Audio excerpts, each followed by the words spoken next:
बोलिए उमापति महादेव जी की जय।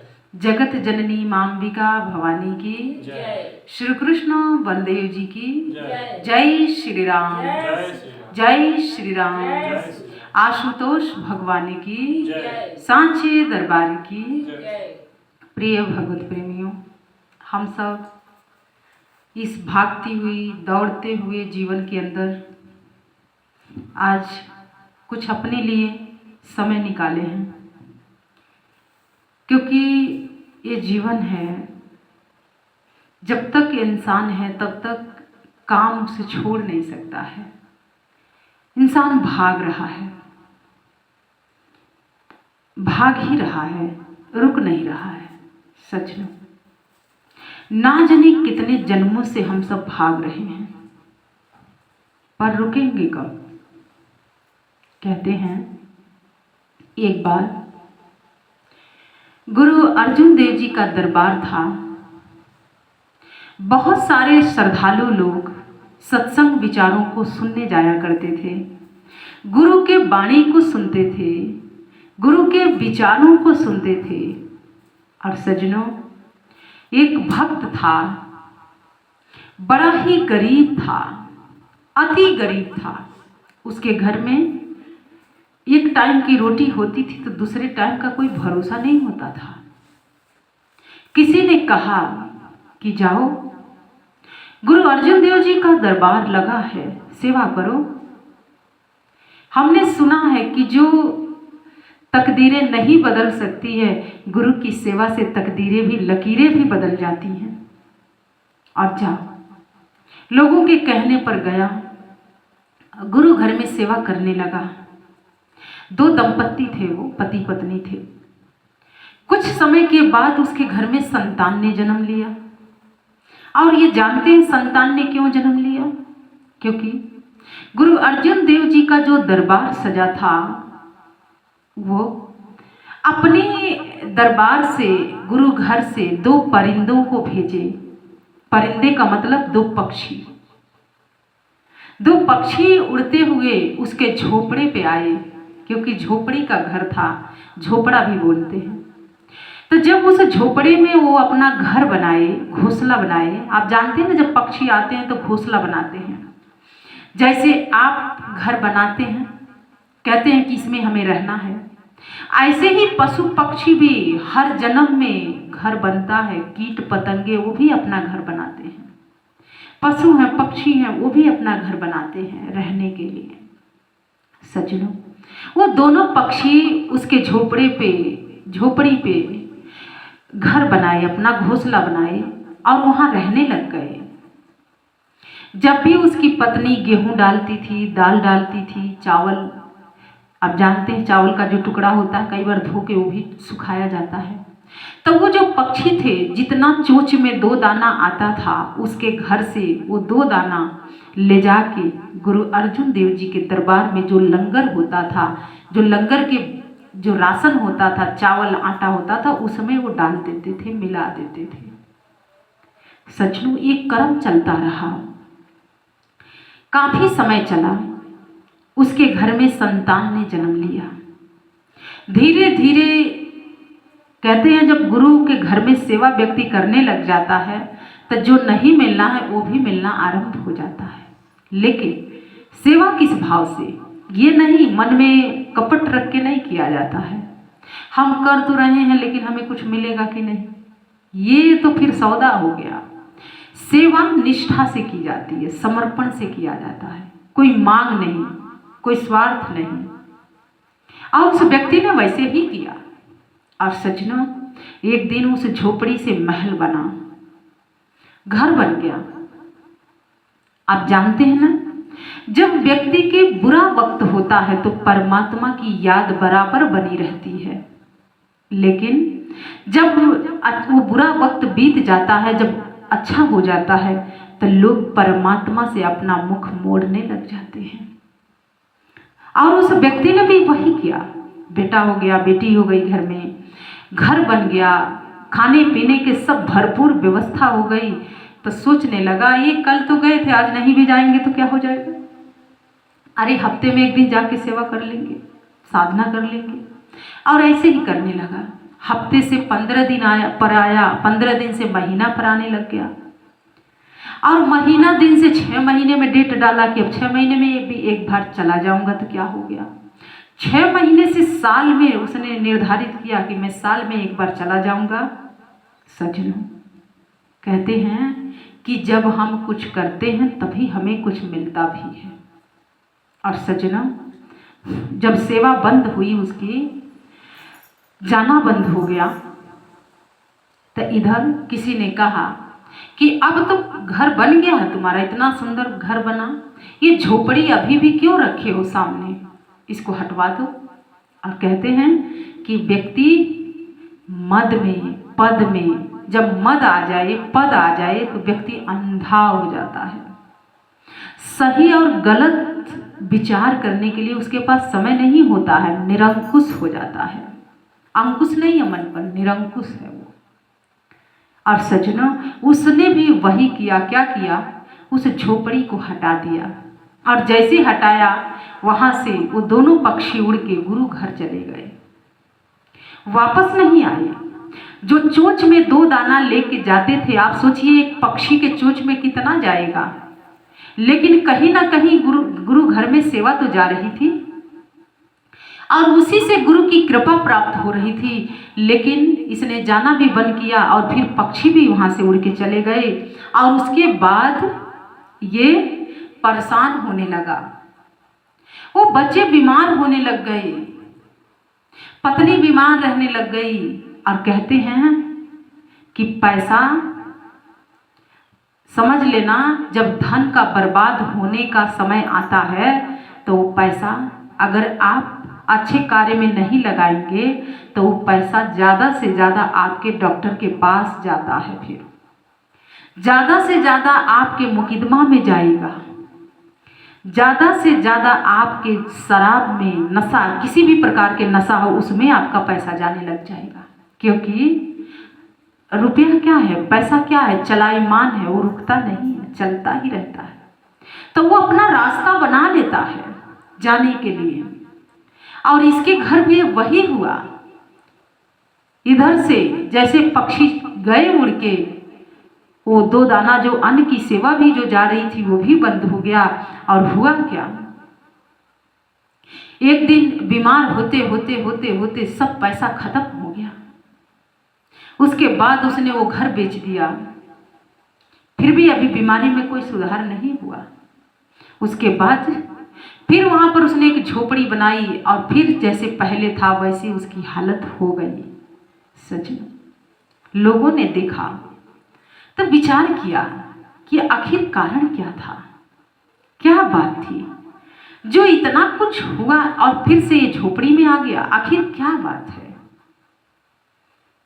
तो जो लोग जो गुरु घर में जाया करते थे, उन लोगों ने जाके श्री गुरु अर्जुन देव जी को बताए ये समाचार, और कहे कि महाराज ऐसी क्या बात हो गई। तो श्री गुरु अर्जुन देव जी ने कहा कि बात ये है कि उसके भाग्य में ये था ही नहीं, उसके भाग्य में नहीं था। लेकिन वो जब हमारे दरबार में आया, बहुत प्रार्थना की, सेवा की, तो मैंने गुरु घर से, अपने दरबार से 2 पक्षी को भेजा कि जाओ वहां पर उसके झोपड़े पे घोंसला बनाना, उसके घर से कुछ सेवा उठा के ले आना, लंगर में मिला देना, और जब वो मिलेगा तो उसी के माध्यम से मैं कृपा करूंगा। सज्जनों, आधार चाहिए। भगवान भी उन्हीं पर कृपा करते हैं जो आधार देते हैं। राम नित्य कृपा करते हैं। कैसे कृपा करते हैं? जब आप आधार देंगे तभी ना वो कृपा करेंगे, और जब आधार ही बंद हो जाएगा तो भगवान कहाँ खड़े होकर कृपा करेंगे। तो सज्जनों, यही कारण था कि उसकी स्थिति वहीं के वहीं रह गई। और सज्जनों, बाद में जब उसे इस बात का ज्ञान हुआ, ज्ञात हुई उसकी अज्ञानता, जब उसे पता चली, तो वो जाके बहुत रोया गुरु अर्जुन देव जी के समक्ष, और कहने लगा कि महाराज, मुझसे बहुत बड़ी भूल हो गई। मेरे पास जब रुपया आया, मान सम्मान मिलने लग गया, पद आया, मद आ गया और उसी में मैं आपको भूल गया। तो सजनों समझ लेना कि अगर किसी के माध्यम से या किसी कारण से आपके घर में कुछ अच्छा हो रहा है तो आप अपना अच्छा कर्म कभी मत छोड़ना, क्योंकि जो आप करेंगे वही मिलेगा। और वो परिंदे जैसे वहाँ से गए तो कृपा भी बंद हो गई, क्योंकि वो अपने चोंच में 2 दाना लेके जाते थे और लंगर में मिला देते थे। तो सजनों इसीलिए जो कृपा है गुरु के वो मन और बुद्धि से नहीं समझ आता है। बहुत से लोग कहते हैं कि हमने किया है, हम बनाए हैं, हम नहीं होते तो ये कैसे होता, ये हमारे जैसे बन जाए, हम जैसा कहते हैं वैसा करे, ये कैसे संभव हो सकता है। आप तो परमात्मा के बनाए हुए सिद्धांतों पर प्रश्न खड़ा कर रहे हैं।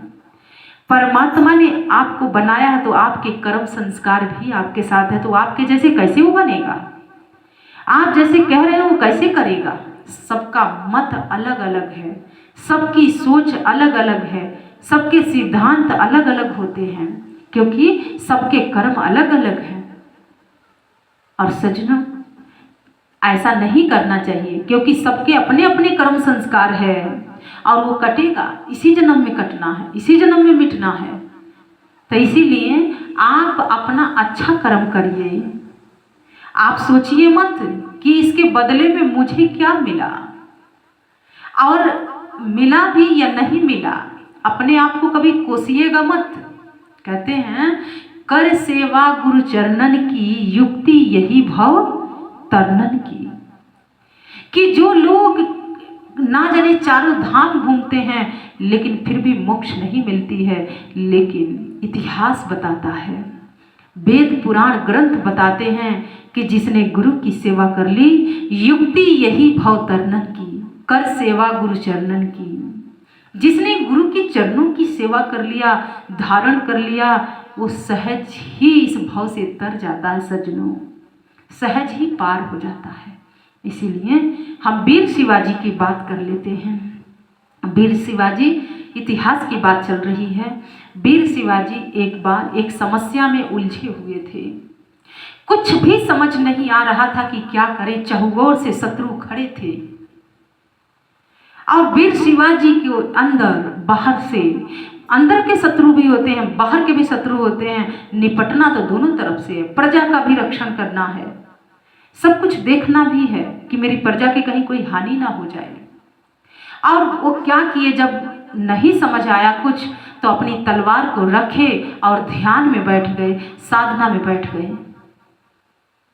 2-3 घंटा ध्यान में बैठे रह गए और जब ध्यान में बैठे 2-2.5 घंटा बीत जाने के बाद स्वयं माता आदि पराशक्ति, जिसे आदि शक्ति कहते हैं, वो उनके समक्ष प्रकट हो गई और कही कि पुत्र तुम चिंता मत करो, क्योंकि जो शत्रु बाहर खड़े हैं उनसे तुम्हें ही निपटना है।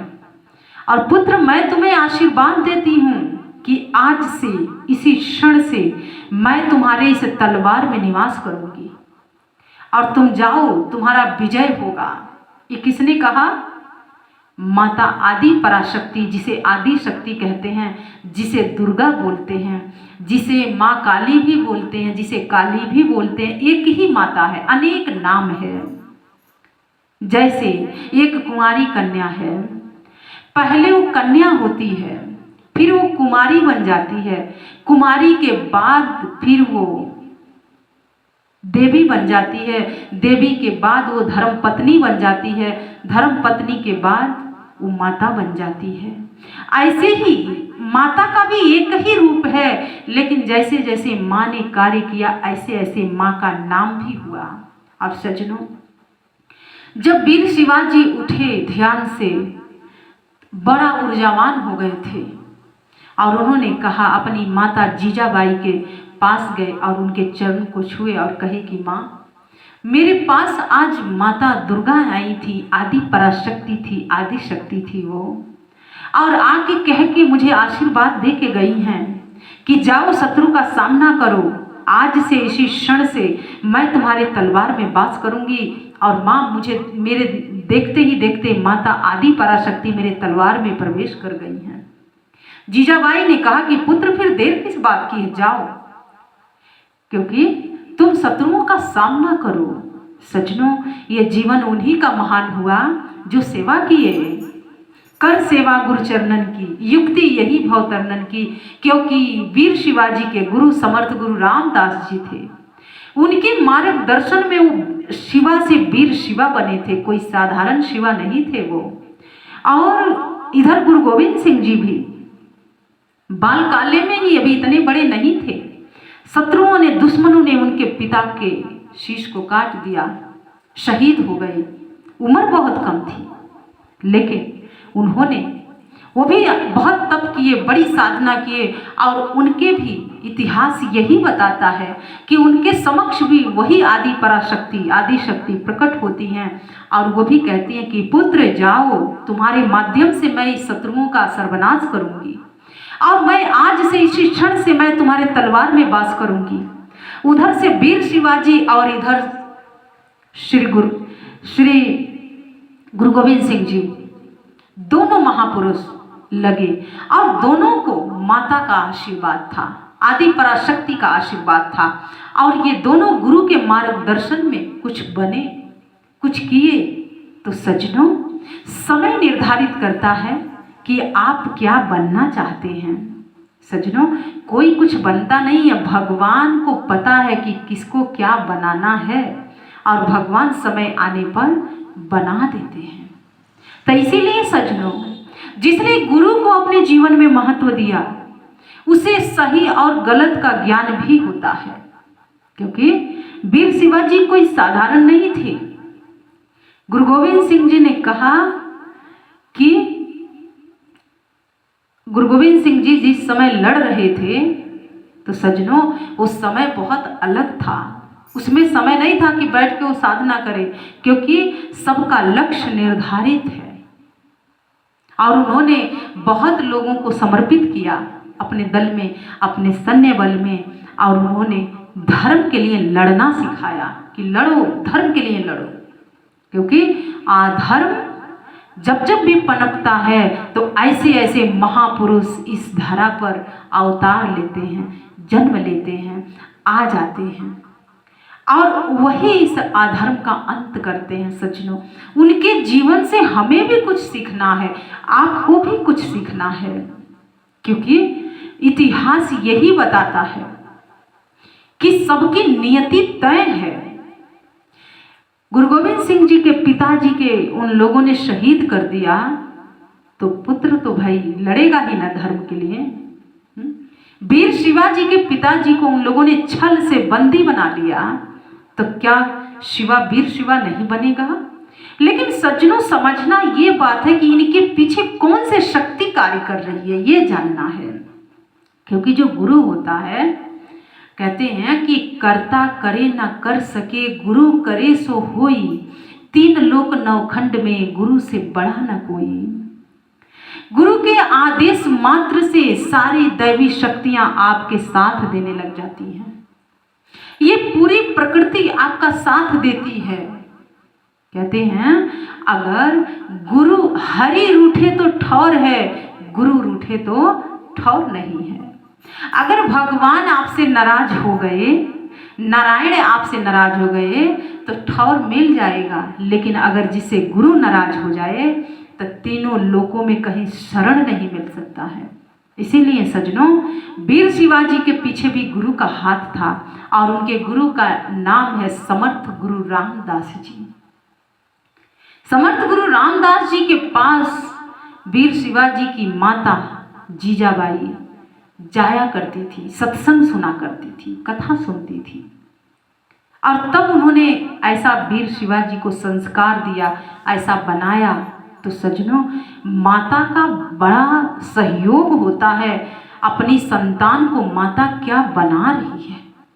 और सज्जनों, जिन माताओं ने ऐसे सूरवीरों को इस संसार में वो लाई और उनके माध्यम से इतना महान कार्य हुआ, क्या वो लोग कोई साधारण लोग थे? नहीं। लेकिन आज की माताएं क्या हैं, थोड़ा सा कुछ हो जाए कहती हैं कि नहीं नहीं वहां मत, क्योंकि स्वयं भी छल कपट से मन भरा है तो संतान को भी वही सिखाती हैं। कहते हैं कि जो जैसा होता है वैसा ही ना सिखाएगा। जब माता झूठ बोलना सीख गई, अधर्म करना सीख गई, तो क्या उसकी संतान वो नहीं करेगा? क्योंकि पहला संस्कार तो माता पिता ही देते हैं अपनी संतान को। अगर माता पिता निष्ठावान हैं, मर्यादित जीवन जिए हैं, धर्म को जगह दिए हैं अपने जीवन में, तो उनकी संतान भी वैसे ही जन्म लेगी। उसे सिखाना नहीं पड़ेगा कुछ। और सज्जनों, जीजाबाई ऐसे ही थी जिन्होंने धर्म को अपने जीवन में धारण किया था, धर्म को जानती थी, तो उन्होंने वीर शिवाजी को ऐसा बनाया, ऐसा सिखाया। गुरु गोविंद सिंह जी जो हैं, उनकी भी जो जननी हैं वो कोई साधारण थी नहीं, ऐसे नहीं कोई महान बना। उस महान बनने के पीछे भूमिका ऐसा रहा। तो सज्जनों, इसी से पता चलता है कि आप अपनी संतान को कैसा संस्कार देते हैं, फिर वो बच्चा जाके आगे समाज में क्या बनता है। और फिर बहुत से लोग हैं जो आज अपने बच्चों से हताश हैं, निराश हैं, परेशान हैं, उदास रहते हैं। और बहुत से लोग हमसे भी कहते हैं कि दीदी हम क्या करें, हमारे बच्चे हमारी बात नहीं मानते हैं। तो क्या हमने एक बार कहा कि क्या आपने अपने माता पिता की बात माने? जो आपके बच्चे आपकी बात मानेंगे? बहुत से लोग आके कहते हैं कि हमारे बच्चे हमारी सेवा नहीं करते हैं। तो हमने यही कहा कि क्या आपने किसी की सेवा किया? क्या आपने अपने सास ससुर की सेवा किया, अपने माता पिता की सेवा किया, या किसी की भी सेवा किया कि जो आज आपकी संतान करेगी? तो आप उम्मीद क्यों रखे हैं?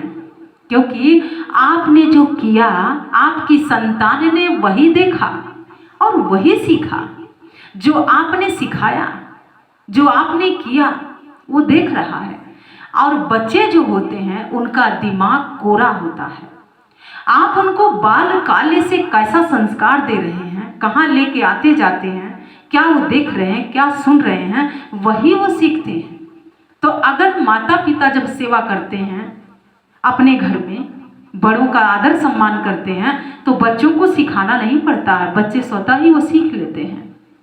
लेकिन सज्जनों, आज क्या है, आप करना नहीं चाहते हैं और आप उम्मीद रख के बैठे हैं कि हमारी संतान करे। क्यों करेगी? क्योंकि आपने किया है तब वो करेगी। जब उसने देखा ही नहीं घर में तो कहाँ से करेगी? और यही दुख है, यही परेशानी है लोगों के।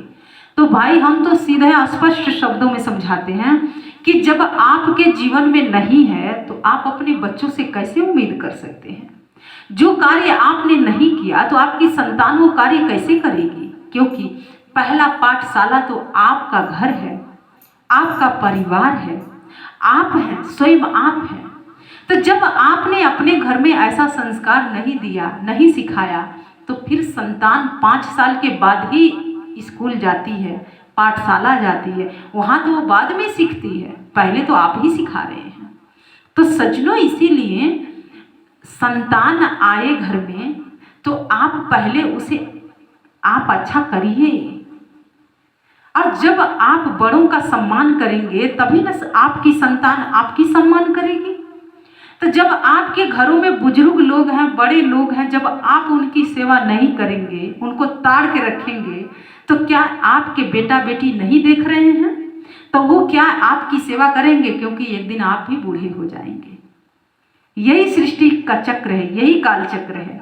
एक दिन वो समय आपको वहां तक पहुंचाएगा। तो इसीलिए कर सेवा गुरु चरणन की, युक्ति यही भव तरनन की। इसीलिए सज्जनों, सेवा करनी पड़ती है। आप करिए, उसमें कोई आलस्य नहीं, कोई बहाना नहीं, कोई मन मत चुराइए। आप निष्ठावान होके गुरु के दरबार में सेवा करिए, समाज में सेवा करिए।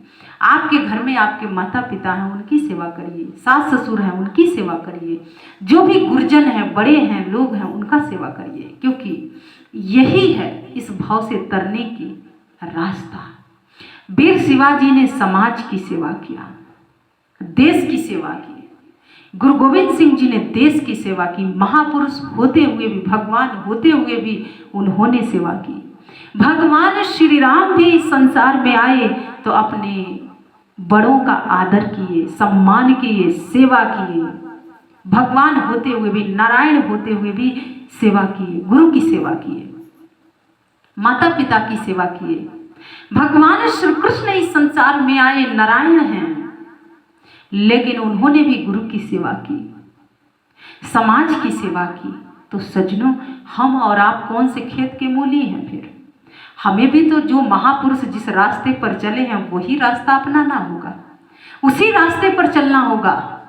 क्योंकि ऐसे ऐसे महापुरुष जब गुरु की सेवा किए, समाज की सेवा किए, धर्म को अपने जीवन में धारण किए, तो आपको भी यही करना होगा। क्योंकि इसी से जीवन सुंदर बनेगा, और किसी और चीज से सुंदर नहीं। रुपया से सुंदर नहीं बनेगा, व्यवस्था से सुंदर नहीं बनेगा। बढ़िया महल बना लीजिए और कहिए उसमें सुंदर हो जाए, तो जब आपका मन सुंदर होगा तभी कुछ अच्छा होगा। तो सज्जनों, ये महापुरुष थे। भगवान श्री राम 14 साल जंगल में रहे, मंगल बना दिए। इसीलिए न कोई जगह, न कोई परिस्थिति मायने रखती है। मायने ये रखता है कि आप उस समय में क्या किए, ये मायने रखता है।